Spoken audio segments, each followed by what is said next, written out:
Welcome, everyone, to the Information's TITV. My name is Akash Pasricha. It is Thursday, July 16th. Today on the show, we have exclusive new reporting on DeepSeek.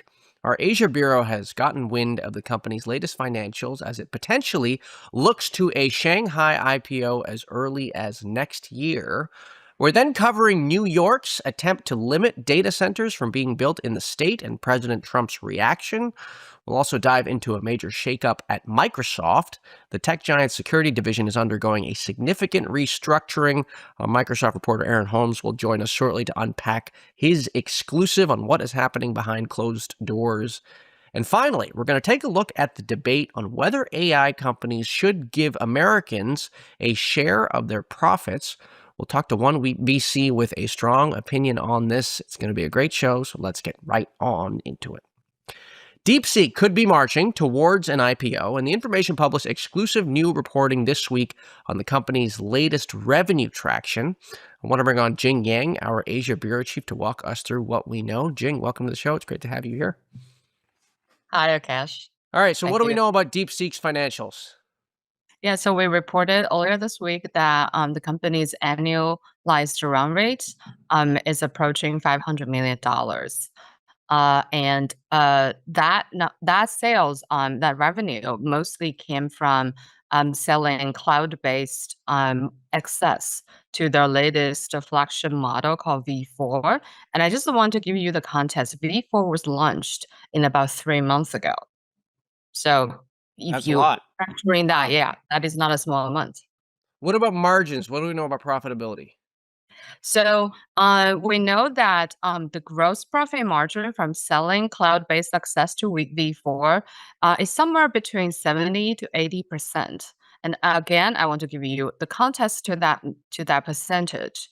We know that in general, Chinese open source AI models charge for access token costs at such a tiny fraction of leading models from Anthropic and then OpenAI. So if you think about how low that they're already charging customers for, this high gross profit margin is actually really remarkable. And we revealed in the story that they're able to achieve this high gross margin because DeepSeek has really strong capabilities into essentially making running their AI models, running the inference of their models at a higher efficiency because they apparently worked out how to run response to AI queries and have that output a lot more efficient than on a single chip basis.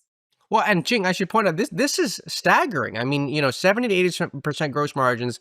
These are the software gross margins that we are so familiar with on the show. And notably, it's the margins that no AI lab has been able to even get near. I mean, we're talking about even having positive gross margins on this show for some companies.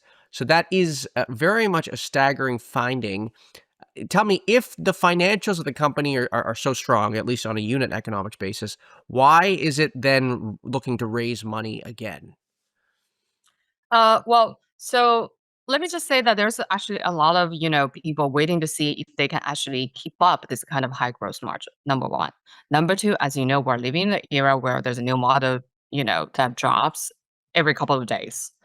So the company, with V4 that has been super popular, they cannot just sit still, right? They need to continue to invest in compute, in data, in talent, in order to continue to improve and scale up their models. And this is why they have to raise. Right. Now, last time we had you on the well, might not have been last time. Maybe when we had you on the show previously, you talked about the first funding round that DeepSeek was looking to raise. And I remember our conversation, you were hitting home the point how unique the structure of that funding round was and how important it was to DeepSeek's founding team to preserve control over the company. They obviously have a very specific ambition here to keep things open source. Is this second funding round, is it as unique? Is it the same, covenants around the fundraise that we talked about last time? I mean, yes and no. So let me just step back a little bit. So they closed raising, about $7.4 billion equivalent, so 50 billion yuan, just about a month ago, and then now they are raising a same amount of money is their target, but at a higher valuation, at about like a 35% higher valuation. I'm just saying like nothing has happened in the last 4 weeks, but they're coming out raising the same amount of higher valuation. And we actually reported that the company started plotting raising the second round before the first round was officially closed. But in terms of your question about the structure, so this time they are actually becoming a lot more open. So there are two major changes compared to the last round. So this time they are going to they're going to utilize they're going to let investors utilize this special structure allowed under China's stringent foreign exchange control, which essentially may give foreign investors who invest with US dollars or any other currency but not the Chinese yuan to convert their capital from outside of China into the Chinese yuan and invest in P and VC deals in China. This is like a pretty well established route, but it just wasn't allowed previously in DeepSeek's first round, which was predominantly funded by Chinese investors in Chinese yuan. And then the second change in the second round of fundraising is that they're also going to allow special purpose vehicles, which again is pretty common in big VC deals. That SPVs essentially are vehicles that allow you just create a legal entity where you can pool like money from multiple sources of capital into one stock, into one legal entity, and then invest. And the last time DeepSeek was pretty cautious about use of that kind of structure because they want to know like where exactly is the money coming from. But this time we can see that they are loosening up a little bit, well, pretty much, actually quite a lot. And we also reported that they particularly are interested in attracting investments from the Middle East. So with these two new changes I just talked about, receiving investment from the Middle East or anywhere in the world, maybe except for the US, will become possible. I want to ask you about the IPO plans. What do we know on that? And also, maybe, Jing, help us understand, broadly speaking, it feels like DeepSeek has really broadened its ambitions, at least in terms of fundraising, certainly an IPO, over the past couple months very quickly. What's behind this new, wider ambition for the company? And is it any different based on what the product is hoping to be?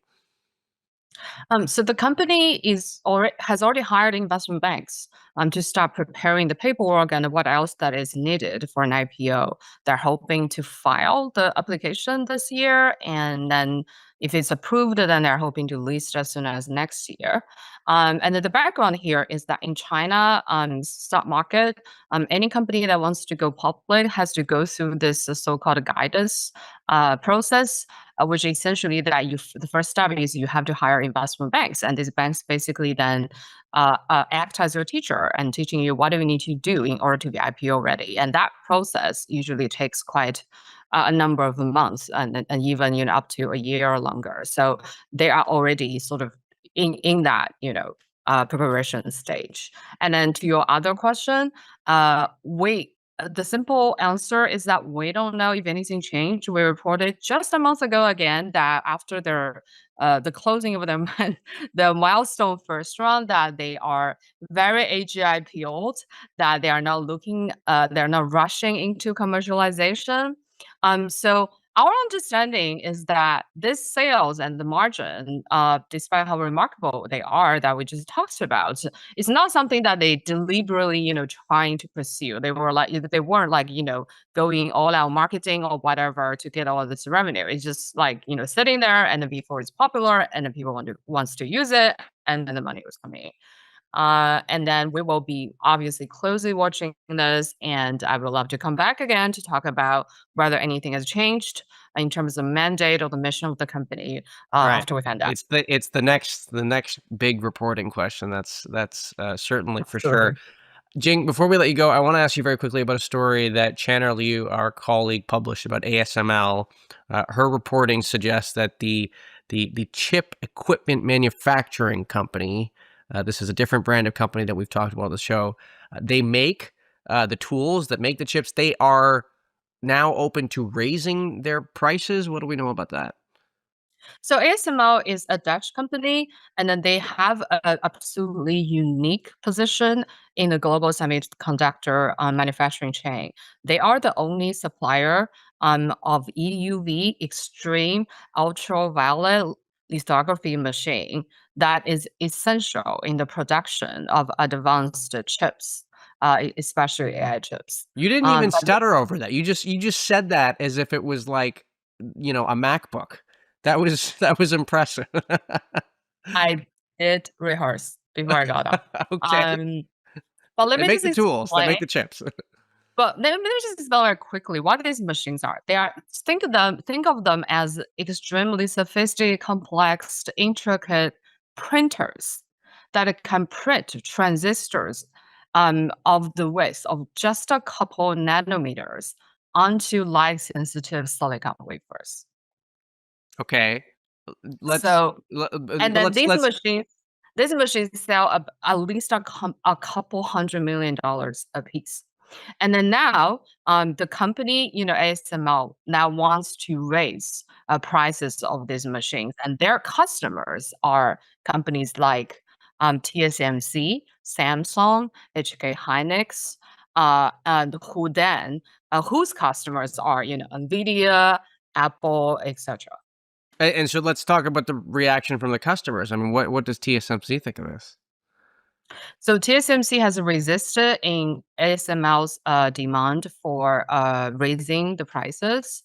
But then ASML wants to raise the prices because this is how the whole thing works, right? The explosion in the demand for AI has caused explosion in demand for chips, which then has caused the explosion in demand for manufacturing capacity of the chips. And TSMC on that end has already committed to expanding their manufacturing capacity, which is like years long endeavor. But in order to expand their chip making capacity, obviously they need to order more machines to make their chips. And then this is where ASML comes in, and they are seeing as well surging demand. And then they also face pressure to increase their capital spending, and that's why they're coming to their customers asking for more money. Right. Well, Jing, I want to thank you for coming on. There's a lot to it, and there's a lot more to find out as well. We look forward to having you on again. That is Jing Yang, our Asia Bureau Chief here at The Information. President Trump is criticizing New York Governor Kathy Hochul for a new executive order that temporarily pauses environmental permits for up to 1 year for large-scale data centers. The president wrote in a Truth Social post that the policy should be changed immediately. Our tech and politics reporter Leo Schwartz is all over the story. I want to bring him on to talk about it. Leo, welcome back to the show. It's great to have you here. Great to be back. Okay, so tell me a little bit about this executive order from Kathy Hochul. So the executive order is the first time we're seeing a statewide moratorium on new data centers. We've seen over 300 such actions at more of the local or county level. Our terrific journalist Shane Burke did a whole data infographic about this that you should check out. But Hochul's order is the first time that we're seeing this at the statewide level. It lasts for a year. It's just a pause. And like you said, it would pause any permits from going out. Interestingly, the state legislature in New York had passed a more severe restriction that would have lasted 2 years and encompassed more types of data centers.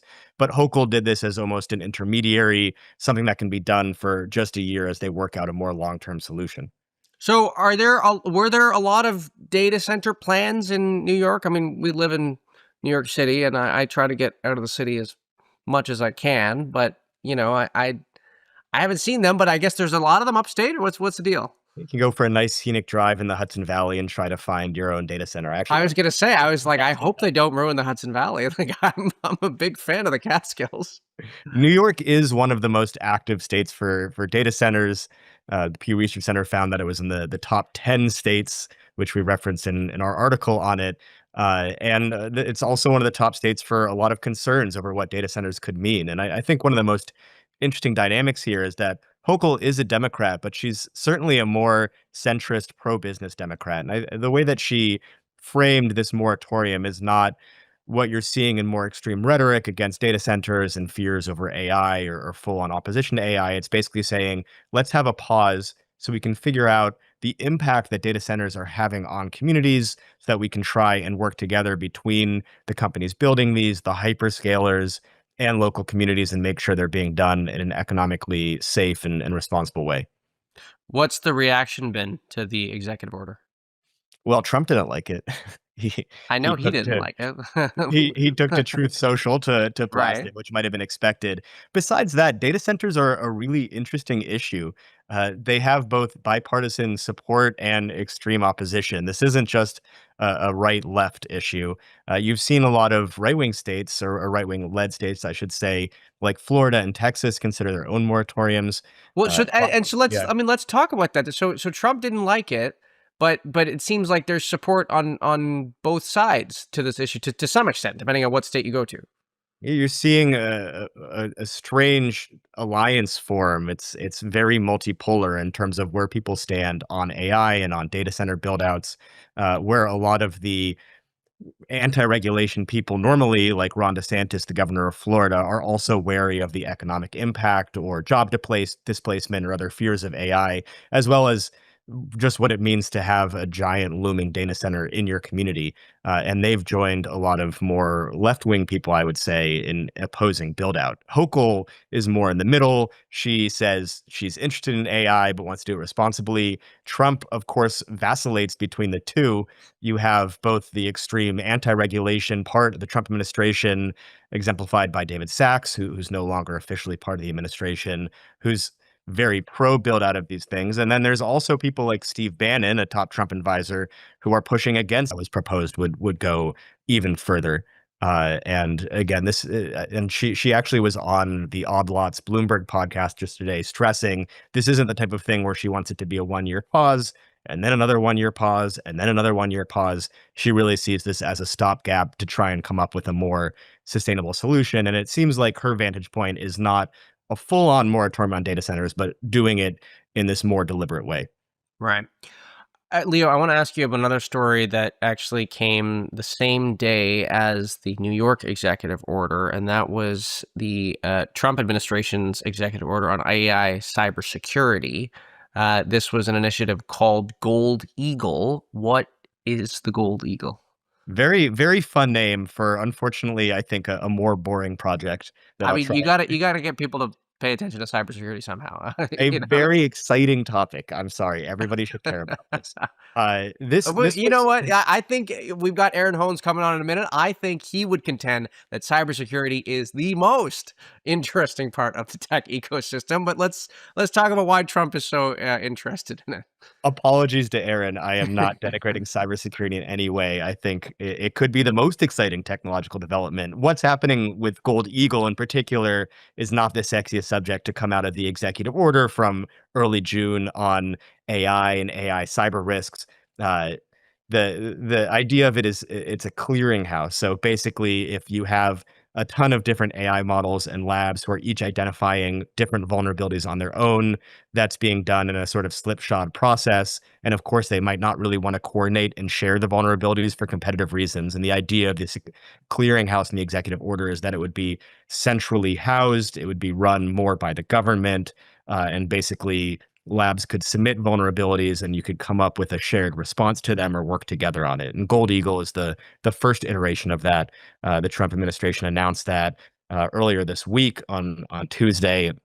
But really, I think that they hosted a press conference and it seemed more to tout their support of open source models. There's been a lot of fears or rumors swirling around that there could be some sort of crackdown on open source. And on this call that I was on, I would say the White House defending open source was much more a topic of conversation than this very exciting clearinghouse that's happening.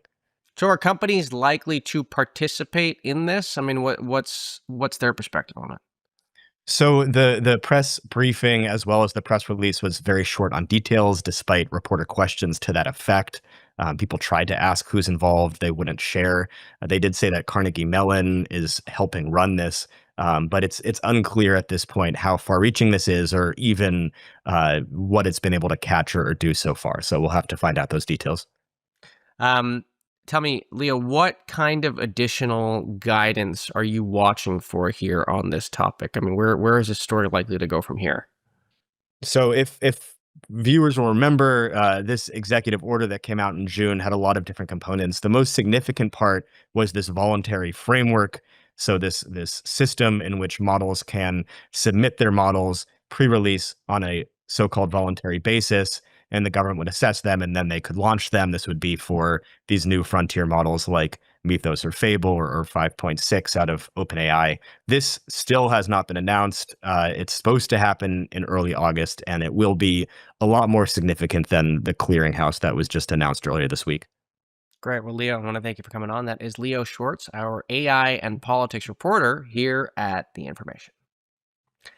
Microsoft's security division is undergoing a significant restructuring. Speaking of cybersecurity, the team cut several hundred roles and is also refocusing its product strategy. Our Microsoft reporter, Aaron Holmes, published exclusive reporting on that. I want to bring him on to talk more about what he knows. Aaron, welcome back to the show. It's great to have you here. Hello. All right, more cybersecurity. So what did you find out is going on in Microsoft's security unit? So Microsoft got a new security chief, Hayat Galat, about 5 months ago, and since then she's essentially cleaned house. She has replaced at least 8 or 9 senior executives in security. She also cut several hundred roles last week, and she's basically overhauling the entire business to try to cash in on this frenzy around, protecting against AI threats and also using AI to secure enterprises. So all in all, this is a pretty, sharp pivot in direction for Microsoft, which it's easy to forget is the biggest security seller in the world. And essentially, I'm told that the goal here is both to cut costs on things that are seen as less important now, and also to hopefully jumpstart security revenue, which has not been growing as fast as many senior executives at Microsoft would have liked. Sorry, Microsoft is the biggest seller of security in the world? I did not appreciate that at all. It's bigger than all those other CrowdStrike, all these other surging companies? Yeah, their annual security revenue as of 2023 was 20 billion, which is more than CrowdStrike or Palo Alto Networks currently Wow. brings in. We don't know exactly how much Microsoft makes in revenue from security now, but it is north of 20 billion.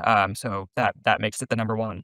Okay, so if it's so big, then how is it tracking right now? I mean, tell us about the performance of the business and why ultimately there have been layoffs on the team. Yeah, so most of Microsoft's security revenue comes from bundling their security software with other products like Office and Windows that they sell to enterprises. And, that has worked pretty well over the years, but I'm told that, since 2023, revenue has grown, but it hasn't been uh, quite the acceleration in revenue that, Microsoft would like. And at the same time, what we're They basically they stopped reporting the security revenue. Is that the idea? yeah, they haven't disclosed security revenue since 2023, which, Right. raises questions about how fast it's growing. Yeah, that's one way to think about it, at least. But I mean, how is it that the team has fallen so short here? I mean, what are people telling you in terms of like what the core problems is? Is this a problem with product portfolio? Is it a problem with execution? Is it competition? What's at the root here? So there's definitely a few kind of overlapping problems that Microsoft security faced before this new chief took over. So the previous head, Charlie Bell, who Microsoft poached from Amazon several years ago to run its security business, he ran into a few issues. We reported shortly after he took the helm that he faced a lot of internal resistance in trying to pivot the security org. At the same time, there's been several kind of high profile hacks that have been black eyes for Microsoft. Most notably, a couple years ago, Chinese hackers used a flaw in Microsoft software to break into tons of customers, including the U.S. federal government, and the Commerce Secretary's emails were hacked at the time.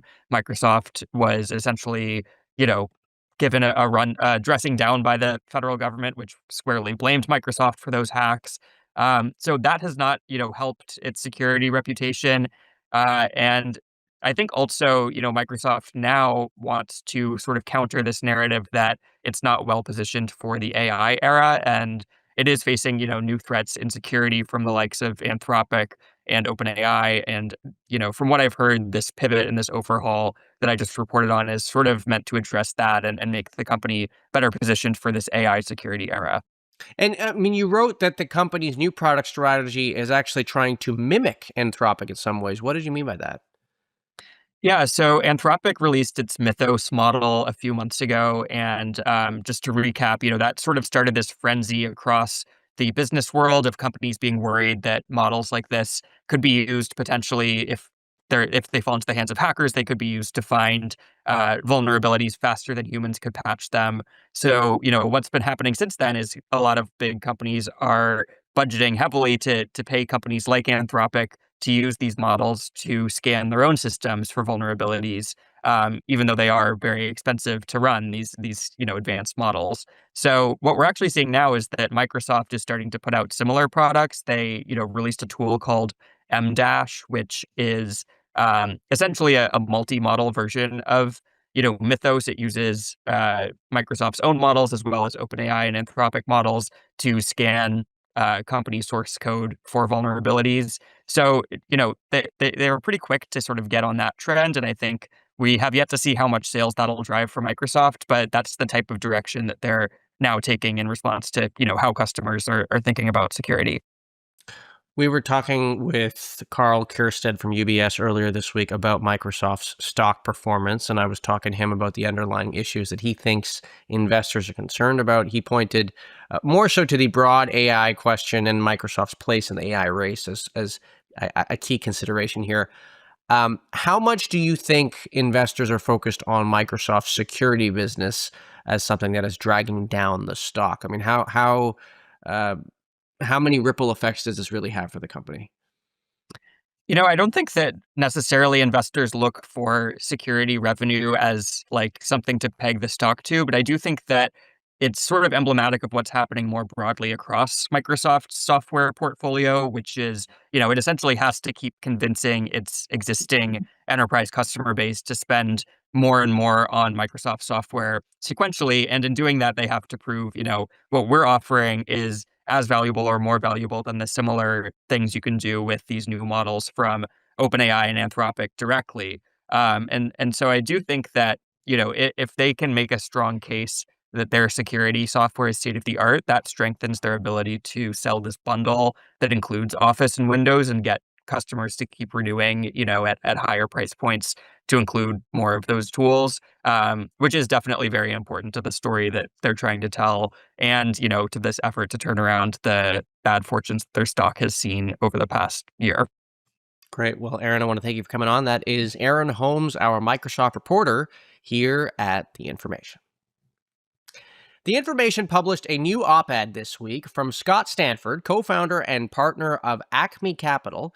Scott makes the case for a nationwide dividend that would come from AI companies. I want to bring on Scott to walk us through his thinking. Scott, welcome to TITV. It's great to have you here. Great. Thanks. Pleasure to be here. So the headline of your piece is Americans Deserve a Dividend from AI Companies' Riches. How do you propose that this works, Scott? Well, take a step back. We deserve a stable economy. We deserve, a stable society, which is basically a precondition for any economy. So I think it's really easy to look at the headline and say, uh-oh, we have a socialist. And it couldn't be further from the truth. This is basically capitalism at its core. How do you get equity into the hands of Americans? And we used to operate in a system where labor drove the economy. That's no longer happening. It's hard for us to comprehend the paradigm shift we're going through with technology, in particular AI, but assets now drive the economy. So unless we address this point, we will lose stability.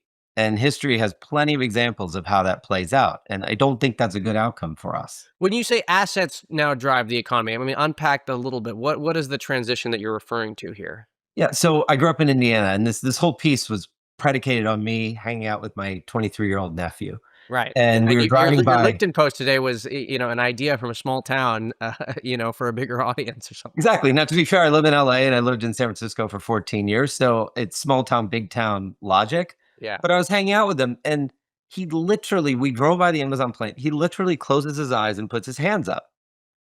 And I was like, what gives? Like, this is AI. This is, ChatGPT, Anthropic. This is the most exciting thing, Waymo's. And he's like, why? Why do we need it? And what he was really saying is it doesn't need me. And he's totally right.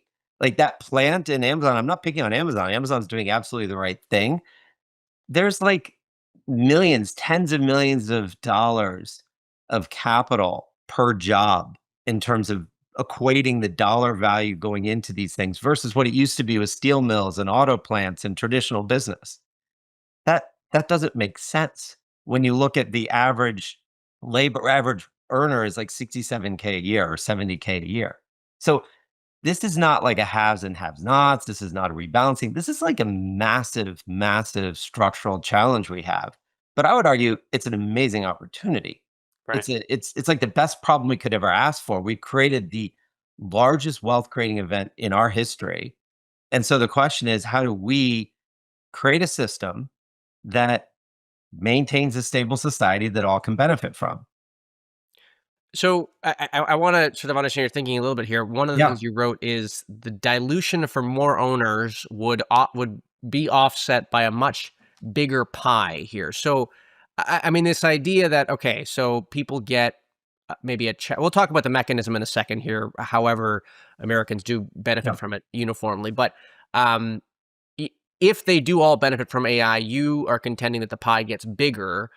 Walk me through exactly how that happens. So the most simple way of thinking about it is America becomes a company and citizens become owners of that company.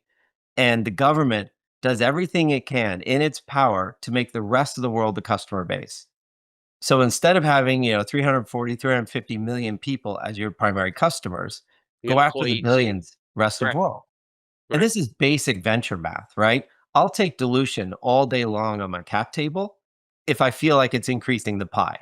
That's called accretive math, right? So how do we make this accretive? How do we put the government to work to make the pie as big as possible? So what does that mean practically? It means tax breaks, obviously, supporting exports, supporting US products shipped externally.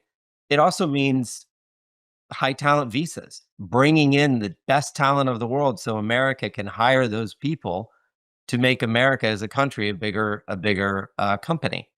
And so it's a really simple concept that says the carrot has to drive this, not the stick. This is not mandatory. This is not saying every company must give up a tithing at all. It is completely voluntary. And it's up to the government to say, here are the incentives. Here's why you companies should be willing and interested in doing this. If you'd like it, then you take some dilution. And that's what we deal with every day in venture capital. It's a decision we make with every hire. It's a decision we make in M&A. It's a decision we make in how we manage our cap table, taking on additional capital. Scott, I'm just trying to say, so why is it that if Americans get to participate in it, why does the pie get bigger? Why does that mean more business for the AI companies globally? I mean, what's the link there? So it's incentives. It's the carrot is the incentives, the things that the government can do to break down any barriers to selling externally. And there are barriers, right? That to get more the world buying our products. And that could mean not putting restrictions in terms of tariffs on them buying our products. It could mean incentives to sell to others, incentives for those to buy from us, bring in the best talent. There's lots of things the government can do to support it. Wouldn't that all require more policy, though? I mean, I'm just thinking about this. I mean, I guess is the mechanism here that if Americans benefit from this more, they would be more supportive of policy down the road that then they can directly benefit from? Yeah, I would say positive policy to support company growth. Yes. Right, right, right.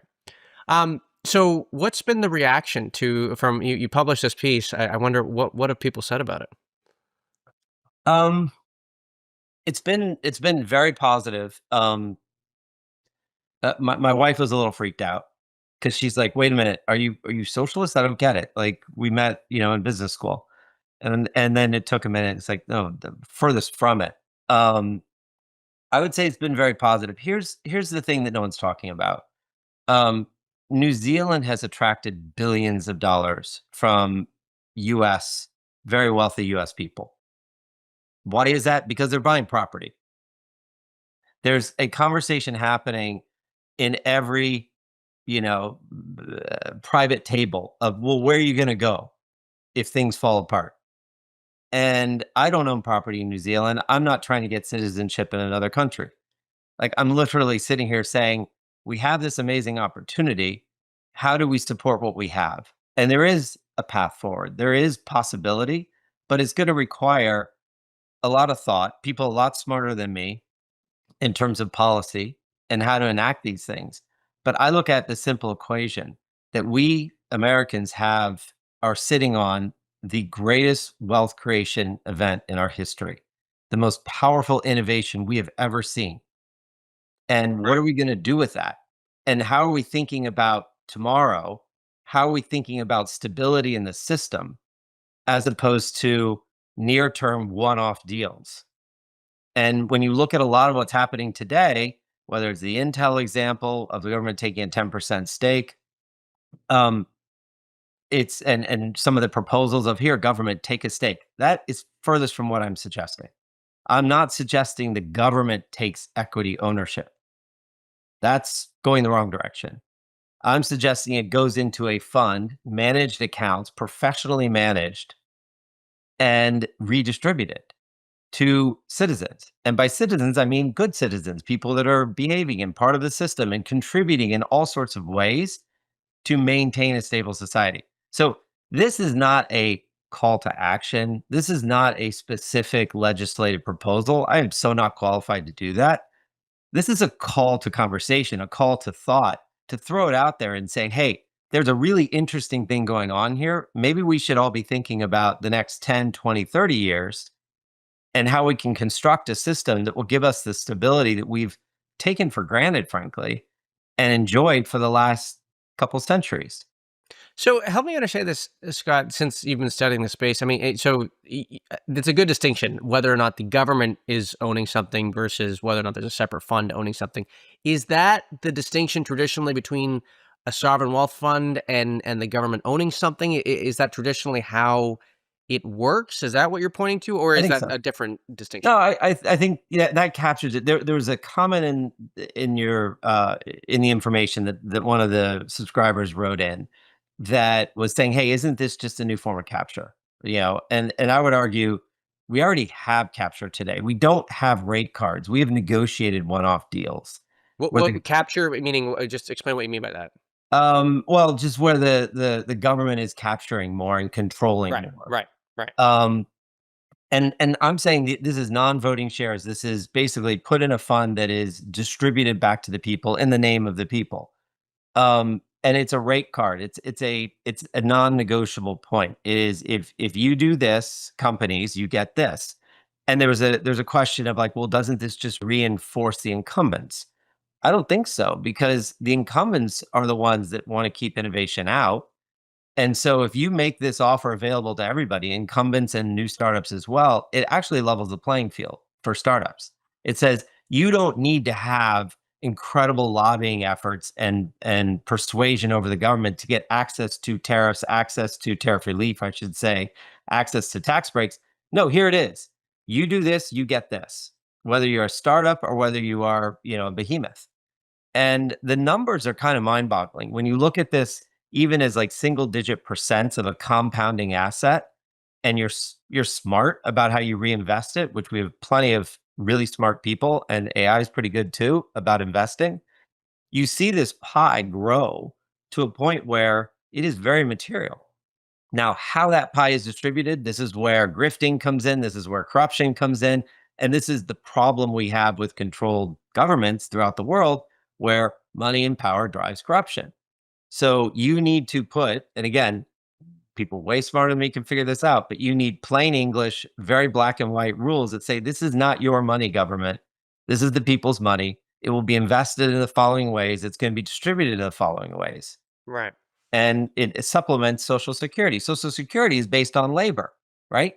The only reason why our Social Security fund, which by the way is going to run out, works is because it's a tax on labor. What we're talking about here is a post-labor economy. And until we recognize that we are moving towards a post-labor economy, we can't rely on the historical systems to keep working.